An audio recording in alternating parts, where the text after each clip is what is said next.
जब किसी का बुरा वक्त आता है ना तो वो उसे पता नहीं चलता और वो बड़ी खुशी खुशी उस टाइम चलता है। हमारा भी आज बुरा वक्त आने वाला था।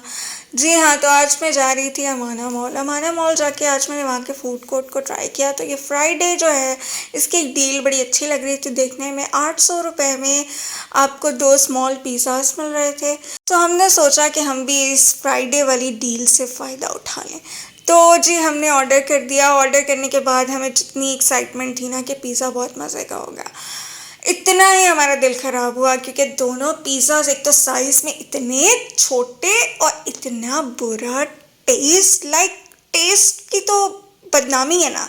इनका कोई टेस्ट नहीं था, ना स्टफिंग अच्छी थी, बस लग रहा था कि चीज़ डाल दिया, चीज़ के ऊपर इन्होंने हमें शिमला मिर्च डाल के और कुछ 2 4 5 पीस बोटी के डाल के दे दिए हैं। और ये जो साथ में आपको बॉटल्स नज़र आ रही है ना, ये भी हमने खुद ली थी। तो फ्राइडे ने हमें बहुत डिसअपॉइंट किया। आप भी इसे ट्राई मत कीजिएगा।